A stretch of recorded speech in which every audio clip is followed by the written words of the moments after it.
ಎಲ್ಲರಿಗೂ ನಮಸ್ತೆ. Welcome to back my video.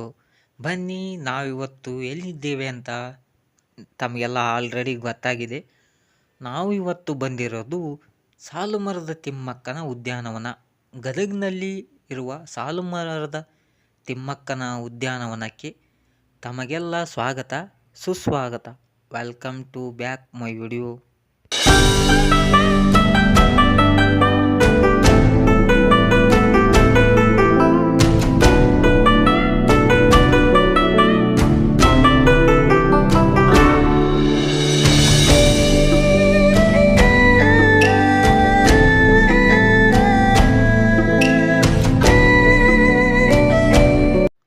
ಈ ಉದ್ಯಾನವನವು ಗದಗಿಂದ 5 ಕಿಲೋಮೀಟರ್ ದೂರದಲ್ಲಿದೆ. ಈ ಉದ್ಯಾನವನಕ್ಕೆ ಒಬ್ಬರಿಗೆ 30 ರೂಪಾಯಿಯನ್ನು ತೆಗೆದುಕೊಳ್ಳುತ್ತಾರೆ.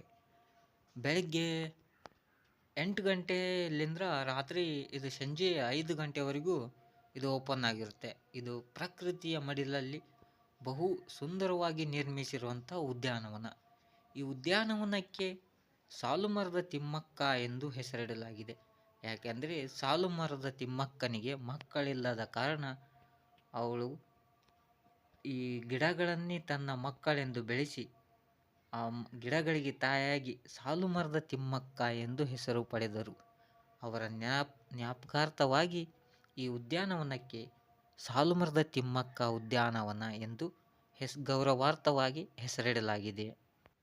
ಬನ್ನಿ, ಈ ಉದ್ಯಾನವನದಲ್ಲಿ ವಿಶೇಷತೆ ಏನೆಂದರೆ, ನಾವು ಇದುವರೆಗೂ ನೋಡದೇ ಇರುವಂಥ ಔಷಧೀಯ ಗುಣವಿರುವ, ಬಹು ಬಾಳಿಕೆ ಬರುವ ಮತ್ತು ಪ್ರಕೃತಿಯಲ್ಲಿ ಅಪರೂಪವಾಗಿ ಮತ್ತು ವಿಶೇಷವಾಗಿ ಸಿಗುವಂಥ ಮೂಲಿಕೆ ಗಿಡಗಳಿವೆ. ಈ ಪಾರ್ಕನ್ನು ಅರಣ್ಯ ಇಲಾಖೆಯು ಬಹು ಮುತುವರ್ಜಿ ವಹಿಸಿ ಈ ಪಾರ್ಕನ್ನು ನಿರ್ಮಿಸಲಾಗಿದೆ. ಹಾಗೂ ಅಭಿವೃದ್ಧಿಪಡಿಸಿದ ನಂತರ ಪ್ರವಾಸಿಗರಿಗೆ ಹಾಗೂ ಪ್ರಕೃತಿ ಪ್ರಿಯರಿಗೆ ಇದು ಒಂದು ಮಹತ್ವಪೂರ್ಣ ತಾಣವಾಗಿದೆ. ಈ ತಾಣದಲ್ಲಿ, ಈ ಪಾರ್ಕ್ನಲ್ಲಿ ವಿಶೇಷವಾಗಿ ಮಕ್ಕಳಿಗೆ ಸಾಹಸ ಕ್ರೀಡೆ ಮಾಡುವಂಥ ಬಹು ವಿಧವಾದ ಸಾಹಸಮಯವಾಗಿರುವಂಥ ವ್ಯವಸ್ಥೆಯನ್ನು ಇಲ್ಲಿ ಬರುವ ಮಕ್ಕಳಿಗೆಂದೇ ವಿಶೇಷವಾಗಿ ನಿರ್ಮಿಸಲಾಗಿದೆ.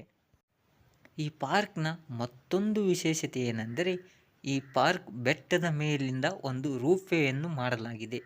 ಅಲ್ಲಿ ರೂಫ್ವೇ ಹತ್ರ ಹೋಗಿ ನೋಡಿದರೆ ಇಡೀ ಪಾರ್ಕ್ ಅಲ್ಲದೆ ಇಡೀ ಗದಗ ಕೂಡ ಕಾಣಿಸುತ್ತದೆ. ಆ ರೂಫ್ವೇಯನ್ನು ಇತ್ತೀಚೆಗೆ ನಿರ್ಮಿಸಲಾಗಿದೆ.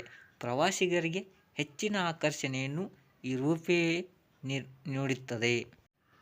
ಈ ಬೆಟ್ಟದ ಮೇಲೆ ನಿಂತು ನೋಡಿದರೆ ಪಕ್ಕದಲ್ಲಿರುವ ಹಳ್ಳಿಗಳಲ್ಲದೆ ಎಲ್ಲ ಊರುಗಳು ಕಾಣಿಸುತ್ತವೆ. ಇಲ್ಲಿ ನಿಂತು ನೋಡುವುದೇ ಒಂದು ವಿಶೇಷ.